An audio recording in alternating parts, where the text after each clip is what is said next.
अस्सलाम वालेकुम। मेरा नाम मोहम्मद उस्मान है। मैं यहाँ पर शायगान फार्मास्यूटिकल में as a business unit head काम कर रहा हूँ, जो कि डर्माटोलॉजी डिवीजन को लुक आफ्टर कर रहा हूँ। मैं तमाम ऑडियंस को शायगान हेल्थ टीवी में वेलकम करता हूँ। शायगान हेल्थ टीवी जो है वो सीरीज़ ऑफ डिफरेंट पॉडकास्ट कर रही होती है। आज की पॉडकास्ट जो है वो स्किन सोल्यूशन विद डर्माटोलॉजिस्ट के साथ अक्रॉस पाकिस्तान जो है वो की जा रही है। आज हमारे साथ एक लीडिंग डर्माटोलॉजिस्ट जो कि लाहौर से बिलोंग करते हैं, डॉक्टर ज़फ़रुल्लाह खान साहब हैं, जो कि FCPS हैं और एसोसिएट प्रोफेसर हैं डर्माटोलॉजी के, और इस वक्त हमीद लतीफ़ हॉस्पिटल लाहौर में जो है वो काम कर रहे हैं। सर, मैं आपको वेलकम करता हूँ। Thank you very much. Sir, आज बेसिकली इस पॉडकास्ट में जो है वो हम मिलाज़मा के हवाले से बात करेंगे, क्योंकि आपको भी पता है कि हमारी सोसाइटी में जो है एक बहुत ज़्यादा कॉमन मसला है कि जिसमें फीमेल भी हैं, मेल्स भी हैं, जिनको मिलाज़मा बहुत ज़्यादा होता है, और आपको भी पता है कि आपके पास रूटीन में ये लोग आ भी रहे हैं। बिल्कुल। तो सर, थोड़ा सा ऑडियंस को बताइएगा कि मिलाज़मा क्या होता है, इसकी कितनी टाइप्स होती हैं। देखिए जी, मिलाज़मा मैं अगर कम्युनिटी की लैंग्वेज में बात करूँ सादा अल्फाज के अंदर, तो असल में ये स्किन के ऊपर जो छाइयाँ बनना शुरू हो जाती हैं फेस पे ख़ास तौर पे, उसको हम मेडिकल लैंग्वेज में मिलाज़मा कहते हैं। और कॉमन लैंग्वेज में आपको बहुत सारे इसके लिए वर्ड्स सुनने में मिलेंगे। कोई उसको छाई कहता है, कोई इवन ब्लेमिशेस का वर्ड भी बाज़ औक़ात इसके लिए यूज़ कर रहे होते हैं। तो मैं अगर सादा अल्फाज में बयान करूँ तो 3 तरह के मिलाज़मा हैं जी। कुछ बहुत सुपरफिशियल हैं, कुछ डीप हैं और कुछ इंटरमीडिएट होते हैं, और अकॉर्डिंगली फिर उनका ट्रीटमेंट वेरी करता है। राइट डॉक्टर साहब, बिल्कुल ठीक है।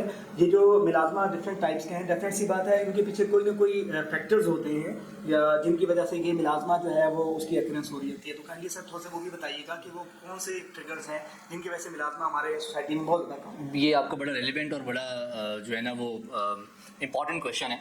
उसकी रीज़न ये है कि आमतौर पे कम्युनिटी के अंदर ये बड़ा कॉन्सेप्ट है कि स्किन के ऊपर मसला है तो लोग आके हमें कहते हैं कि डॉक्टर साहब दवाई लिख दें, क्रीम लिख दें, या किसी ब्यूटिशियन के पास चले जाते हैं, या इवन जो आपके मिलने मिलाने वाले लोग हैं उनसे ही बहुत सारे मशवरे लेके तो ट्रीटमेंट शुरू कर देते हैं। ये याद रखें कि जो जिल्द है ना जी, that is one of the organ of your body. ये आपके जिस्म का एक हिस्सा है। अब कॉजेज़ की तरफ आते हैं। देखिए जी, बहुत सारी कॉमन कॉजेज़ हैं। मिलाज़मा एक बड़ा कॉमन कॉन्सेप्ट है, शायद सिर्फ ख़वातीन में होता है, ऐसा नहीं है, हम मर्दों में भी देखते हैं और काफ़ी ज़्यादा देखते हैं। दूसरी बात, इसमें एक और चीज़ कम्युनिटी में काफ़ी हद तक पेनिट्रेट की हुई है कि शायद ये सिर्फ प्रेगनेंसी में होता है। इसमें कोई शक नहीं है कि प्रेगनेंसी में ऐसा होने के चांसेस ज़्यादा हैं, लेकिन pregnancy is not the only cause of melasma. इसमें आपकी हीमोग्लोबिन का लेवल आ जाता है, आपके वाइटामिन का लेवल आ जाता है, आपकी रूटीन आ जाती है कि आपका सन एक्सपोजर कितना है। आजकल जैसे बड़ा जो है ना वो ऑनलाइन और डिजिटल काम लोग कर रहे हैं, सारे बच्चे हमारे बच्चियाँ, तो उसमें आपका स्क्रीन टाइम कितना है, फिर आपकी नींद कितनी पूरी हो रही है, आपकी रूटीन की डाइट कैसी है, आपकी कोई फिजिकल एक्टिविटी है या नहीं। आप यकीन कीजिएगा कि बाज़ औक़ात मिलाज़मा के मरीज़ को मैं कहता हूँ कि कोई फिजिकल एक्टिविटी किया करे तो बड़ा हैरान होकर देखते हैं, डॉक्टर साहब ये क्या बात कर रहे हैं, मेरे कोई जोड़ों में दर्द नहीं है, मेरे कोई जो है ना मसल्स जो है वो खिंचे हुए नहीं है, तो आपने मुझे क्या बता दिया, मैं तो सिर्फ स्किन के ट्रीटमेंट के लिए आपके पास आया हूँ या आई हूँ, तो मुझे तो आप सिर्फ इस तरह लगाने की कोई चीज़ है। तो आपके तवस्सुत से और शायगान के तवस्सुत से मैं ये कन्वे करना चाहूँगा टू माई कम्युनिटी कि काइंडली जो स्किन के इशूज़ हैं इनको ये ना समझें कि ये सिर्फ जिल्द से इसका ताल्लुक है। ये आपकी पूरी बॉडी का जैसे एक हिस्सा है ऑब्वियसली स्किन, और ये लिविंग हिस्सा है। हम ये समझते हैं कि शायद जिल्द की बीमारी और अंदर की बीमारियों में फ़र्क है, तो बाज़ औक़ात जब जिल्द की बीमारी के इलाज के लिए कोई खाने की चीज़ देते हैं तो लोग परेशान हो जाते हैं कि ये क्यों भैया अंदर क्यों दवाई जा रही है, मसला तो ऊपर है। तो इसमें ये याद रखिए कि दीज अच्छा कॉजेज़ में इसके अलावा जैसे मैंने मोटी मोटी चीज़ें आपको बता दी। फिर जब आप जाते हैं अपने फिजिशियन के पास, यानी he is a qualified consultant और प्रॉपर डर्मेटोलॉजिस्ट और डॉक्टर एटलीस्ट, तो उनको आप जब अपने सिम्टम्स, अब कुछ और वो आपसे हिस्ट्री में क्वेश्चन करेंगे, जब आप उनको अपने सिम्टम्स बताएंगे तो they will get your investigations done, और उसमें कोई ना कोई चीज़ सामने आएगी और उसको पहले से एड्रेस किया जाएगा, फिर बाकी जो आपकी ऑप्शंस हैं वो सामने आती हैं। राइट डॉक्टर साहब, बिल्कुल ठीक है।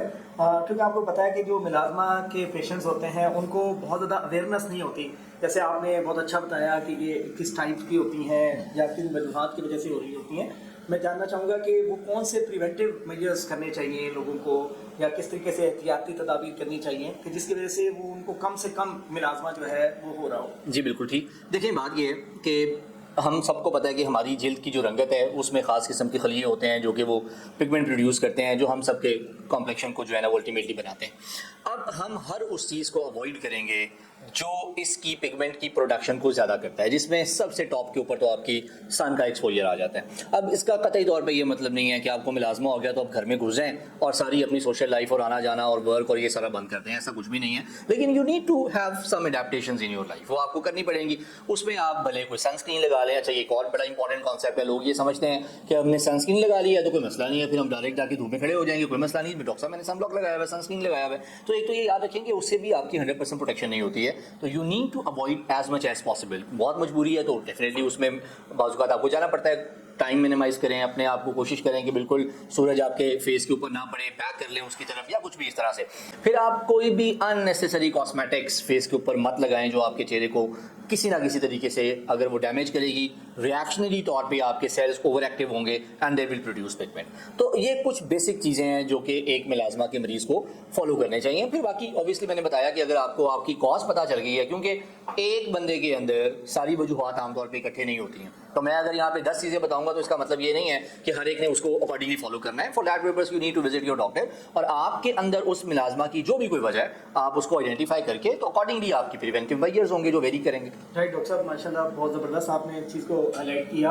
डेफिनेट सी बात है, जब मिलाजमा लोगों को होता है तो उनकी लाइफ के ऊपर ना उसके बड़े इम्पैक्ट्स आ रहे होते जी, हैं। बहुत ज़्यादा, मेंटली भी, फिजिकली तो मैं Agree, कहूँगा, लेकिन agree. साइकोलॉजिकली उनको जो है वो बहुत ज़्यादा जो है वो थोड़ा सा उनके बारे में भी उनको बताइएगा ताकि लोग इसकी ट्रीटमेंट के लिए या इसको आगे किस तरीके से मैनेज कर सकें। देखिए, आपने बोला मेंटली और फिर आपने कहा मैं फिजिकली नहीं कहूँगा। आई वुड एंडोर्स कि फिजिकली भी होता है। Okay. मैं आपको उसकी एक्सप्लेनेशन देता हूँ। मेंटली तो डेफिनेटली हमने देखा है, बच्चियों की शादियाँ रुकी भी होती हैं, हमारे पास पेरेंट्स आते हैं कि जी बच्ची की शादी करनी है, डॉक्टर साहब इसको ठीक करें, और इट हैज़ सम हाउ और the other it has become a social taboo, जो कि नहीं होना चाहिए अनफॉर्चुनेटली। लेकिन सोसाइटी में चूँकि हम सारे इसी सोसाइटी का हिस्सा हैं, हमें अंदाज़ा है कि ये प्रॉब्लम्स हैं, फेस करना पड़ते हैं। फिर उसकी वजह से स्ट्रेस जनरेट होता है, फिर स्ट्रेस जनरेट होता है तो और ज़्यादा मसले मसाइल आना शुरू हो जाते हैं। आपकी वर्क प्लेस के ऊपर आप लोगों को अवॉइड करना शुरू कर देते हैं, आपका कॉन्फिडेंस लेवल नीचे जाना शुरू हो जाता है। इवन बहुत सारी जगहों पे हमने सुसाइड टेंडेंसीज भी देखी हैं सिर्फ इसी की वजह से। दूसरी बात, आपने कहा फिजिकल भी फ़र्क पड़ेगा। जब आपको स्ट्रेस जनरेट होगा, आप लोग ओवर ईट करते हैं, लोग बाहर नहीं निकलते हैं, तो उसकी वजह से भी आपकी वो पूरी जो बॉडी की शेप है that gets disturb. So this is not something which is only on your face. आप अच्छा कपड़ा नहीं पहनना चाह रहे होते, आप सोशल गैदरिंग्स में, शादियों में, अपनी फैमिलीज़ के अंदर, दोस्तों के अंदर आप अवॉइड करना शुरू कर देते हैं। That totally ultimately that results in collapse of your life. तो ये एक बहुत बड़ी इंपॉर्टेंट चीज़ है जिसका खासा गहरा इम्पैक्ट है ज़िंदगी के ऊपर लोगों को। नहीं डॉक्टर साहब, माशाल्लाह बड़ी अच्छी बात की। वजह ये है कि फिजिकल एक्टिविटी का भी इसके ऊपर क्या इम्पैक्ट है ये भी हमें अंदाज़ा हो गया। डॉक्टर साहब, आपको अंदाज़ा है कि इस वक्त डिजिटल वर्ल्ड में बहुत सारी कैंपेन्स हो रही होती हैं मिलाजमा के हवाले से, तो पेशेंट जो है ना वो डिफरेंट किस्म की कॉस्मेटिक या डिफरेंट मेडिसिन यूज़ कर रहे होते हैं। तो मैं चाहूँगा कि इस प्लेटफॉर्म के थ्रू आप उनको थोड़ा सा ट्रीटमेंट ऑप्शंस भी बता दें ताकि वो प्रॉपरली सही गाइडेंस के साथ जो है वो मेडिसिन यूज़ कर सकें।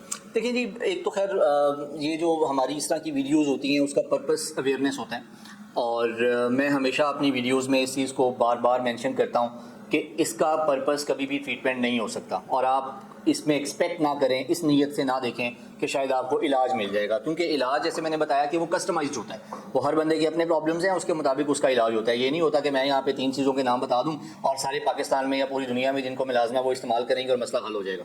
अगर ऐसी कोई कन्फ्यूजन किसी के माइंड में है तो आई एम सॉरी, काइंडली उसको ठीक कर लें। दूसरा, जो आपने अभी कुछ चीज़ें मेंशन की कि क्या इसमें जो है ना वो लोग गलती क्या करते हैं, विच इज़ वेरी इंपॉर्टेंट। ये हमारा एवरीडे प्रॉब्लम है, हम क्लिनिक के ऊपर बैठ के फेस कर रहे होते हैं। प्रॉब्लम क्या होता है कि जी हल्की सी पहले एक छाई शुरू होती है चेहरे के ऊपर, और सबसे पहले मैं नाम नहीं लूँगा लेकिन बहुत सारी मार्केट्स में हमारी अवेलेबल है ट्यूब्स, क्रीम्स और इस तरह की चीज़ें, वो लगाना शुरू करते हैं। अच्छा, अब उसको जब आप लगाते हैं तो इसमें कोई शक नहीं है कि उससे आपको फ़र्क भी पड़ता है। मैं इस चीज़ को फेस करता हूँ कि मरीज़ हमें आके बताते हैं कि डॉक्टर साहब फलां क्रीम लगाई, और हम उनको मना करते हैं तो वो कहते हैं डॉक्टर साहब उससे तो मुझे फ़र्क पड़ा है। तो वो बात उनकी बिल्कुल ठीक है। थोड़ा सा मैं आपको ज़रा ये मेरे नज़दीक बड़ा इंपॉर्टेंट पॉइंट है जो कि मैं पेशेंट को कन्वे करना चाहूँगा। इसको अगर मैं आपको हल्का सा थोड़ा डिटेल में इसकी चला जाऊँ तो होता ये है कि आपके जो खलिए हैं जिल्द के अंदर जिन्होंने ये पिगमेंट प्रोड्यूस करना है, जाहिर सी बात है अगर वो जिंदा सेल्स होंगे तो पिगमेंट प्रोड्यूस करेंगे और आपको छाई बनेगी, आपकी स्किन का कलर रहेगा, जो नॉर्मल फिनोमिनन है। अब होता यह है कि जब आप इस तरह की क्रीम्स लगाते हैं जिसके अंदर स्टीरॉइड्स हैं, मर्करी है, वो क्या करते हैं, वो इन सेल्स को जाके मार देते हैं। मैं रिपीट करूंगा, वो इन सेल्स को जाके किल कर देते हैं, वो मार देते हैं। जब ये सेल्स मर जाएंगे तो ऑटोमेटिक सी बात है वो पिगमेंट दोबारा प्रोड्यूस नहीं होगा। शायद ये सुनने में बहुत ऑड लगे, लेकिन आप कभी किसी डेड बॉडी को देखें, उसका कॉम्प्लेक्शन, और जब वो इंसान जिंदा होता है तो वो आपको लाइट लगता है उसकी बॉडी का कॉम्प्लेक्शन। उसकी वजह द पर्सन इज नो मोर, उसके सेल्स की डेथ हो गई है, तो वो पिगमेंट वहां पे नहीं बनेगा। बिल्कुल आपका यही हो रहा है उस जिल्द के ऊपर जहां पे आप ये सारे स्टीरॉइड वाली प्रिपरेशंस लगा रहे हैं। वो सेल्स की डेथ होती है, पिगमेंट प्रोडक्शन ऑटोमेटिकली कम हो जाएगी। वो मैं इसको अक्सर जो है ना वो तशबीह देता हूँ कि बड़ा मशहूर है, मैं वो छोटा सा एक लतीफ़ा कि छत से कोई नीचे गिरा तो उसकी डेथ हो गई, तो किसी ने देखा, उसने कहा शुक्र है आँख बच गई।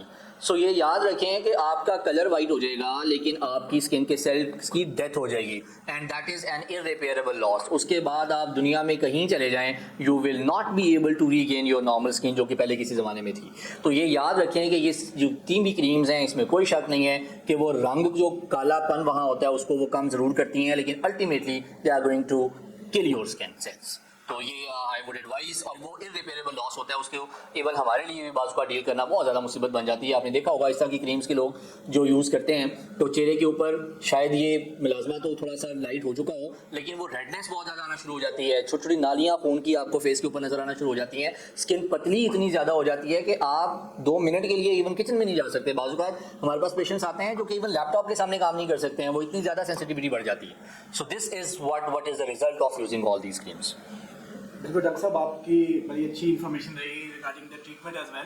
लास्ट में एक सिर्फ सवाल जानना चाहूँगा, माशाल्लाह आपने इतना अच्छा अपने ऑडियंस को बताया कि कैसे इसको ट्रीट किया जा सकता है, कैसे प्रिवेंट किया जा सकता है। जैसे कि आप जानते ही हैं कि डिफरेंट मेडिसिन यूज़ करने के बाद मोस्ट ऑफ द पीपल जितने भी होते हैं वो दोबारा उनको उसका जो है रिलैप्स ज़्यादा हो रहे होते हैं। आपका पेशेंट जो है वो आफ्टर 1 मंथ ट्रीटमेंट या 2 month treatment, 3 month even treatment के बाद भी दोबारा उसको जो है इसकी रेफरेंस हो, तो उसके बारे में भी थोड़ा सा गाइडलाइन दीजिएगा कि लोग फिर दोबारा वो जो अपनी पुरानी मेडिकेशंस हैं उनकी तरफ फिर जाना शुरू हो जाता है। जी, ये आपका बड़ा रेलिवेंट और बड़ा ही इंपॉर्टेंट क्वेश्चन है। If it is the last one, it's not actually the last, it is probably the prime question of the session.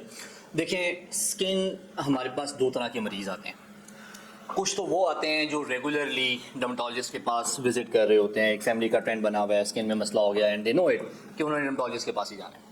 दूसरा, हमारे पास बाज़ इस तरह के पेशेंट भी आते हैं जो पहले कभी डर्मेटोलॉजिस्ट के पास गए नहीं हैं, जिनको इस बात का इदराक ही नहीं है कि जिल्द का मसला है तो जिल्द का एक डॉक्टर भी होता है, क्योंकि लोगों का कम्युनिटी का बहुत बड़ा हिस्सा है जिनकी स्किन के स्पेशलिस्ट तक अप्रोच ही नहीं है, और वो ये समझते हैं कि जिल्द का मसला है तो वो पार्लर जाना है, जिल्द का मसला है तो सैलून जाना है, जिल्द का मसला है तो कोई हमने होम रेमेडीज़ करनी है। हमारे पास आगे मरीज बात कह रहे होते हैं डॉक्टर साहब दवाई ना लिखिएगा, आप उनको रेमेडी बता दें। तो ये याद रखें कि वो लोग जो तो रेगुलर डर्मेटोलॉजिस्ट को विजिट करते हैं शायद उनको ये चीज़ क्लियर हो, लेकिन एक बड़ा चंक ऑफ द सोसाइटी जो कि इस चीज़ से महरूम है, मैं उनके ये कहना चाहूँगा कि स्किन के जो मेजॉरिटी प्रॉब्लम्स हैं, देखिए अक्सर लोग कहते हैं डॉक्टर साहब स्किन के मसले ख़त्म नहीं होते। स्किन में जो इन्फेक्शंस हैं ना जी, वो ठीक हो जाते हैं। जैसे आपका गला खराब होता है दवाई खाते हैं ठीक हो जाते हैं, स्किन के ऊपर इन्फेक्शन होता है दवाई खाते हैं ठीक हो जाते हैं। लेकिन आप सोचेंगे जब शुगर हो जाती है, आपने कभी सुना है आज तक कि शुगर खत्म हो गई है? कभी भी नहीं है। जो भी हम सुनते हैं वो सब ड्रामा होता है और अल्टीमेटली नुकसान होता है। तो आपके स्किन के ऊपर जब एक दफ़ा इस तरह की प्रॉब्लम आती है जो कि लॉन्ग लास्टिंग होती है, जिसकी कोई कॉज ऐसी होती है जो ऑन गोइंग होती है, तो उसका इलाज भी ऑन गोइंग चलता है। इसलिए हम कहते हैं ये बीमारी आपकी ख़त्म नहीं होगी, this is a manageable disease, same goes to for melasma. ये मैं ये नहीं कहता कि इसका इलाज नहीं है, इस बात को कतई तौर पे ये ना लीजिएगा कि मिलाजमा लाइलाज है, ऐसा कुछ नहीं है। जैसे बिल्कुल ऐसा ही है जैसे अगर आप कहेंगे कि शुगर लाइलाज है, ऐसा तो नहीं है। आप शुगर है, ब्लड प्रेशर है, उसकी दवाई लेते हैं रेगुलर, बहुत सारे लोगों का ठीक भी हो जाता है, दरमियान में ठीक भी रहता है। लेकिन अभी अगर आप इस वीडियो के शुरू वाले पोर्शन की तरफ रेफर करें तो हमने इतने ज़्यादा फैक्टर्स को गिनवाया। जब आप उन फैक्टर्स को प्रॉपरली फॉलो नहीं करेंगे तो ultimately it will come back, और फिर आपको कुछ ना कुछ लगाते रहना पड़ेगा, आपको वो सारी मैयर्स लेनी पड़ेंगी जिस पे हम ऑलरेडी बात कर चुके हैं। तो ये याद रखें कि अगर आप इस नीयत से डर्मेटोलॉजिस्ट के पास जा रहे हैं कि वो एक दफ़ा आपको कोई दवाई देंगे खाने या लगाने की और वंस फॉर ऑल ये मसला हल हो जाएगा, ये अगर कोई क्लेम करता है तो मैं तो उसको डर्मेटोलॉजिस्ट नहीं समझता। मेरा ये ख्याल है कि this claim is not sensible. बाकी ये ऐसा नहीं है कि ये ठीक नहीं होता, हम इसी को ठीक होना कहते हैं कि आपकी स्किन का कलर आपकी बाकी जो मिलाजमा का वो वाला पैच है उसका बाकी स्किन कलर के साथ मैच होना शुरू हो जाए, इसी को हम कहते हैं कि ये ठीक है। डॉक्टर साहब थैंक यू वेरी मच। शैगान हेल्थ टीवी जो है वो आपको बहुत मशहूर है कि आपने अपना कीमती वक्त हमें दिया, बहुत शुक्रिया जी, बहुत शुक्रिया, थैंक यू।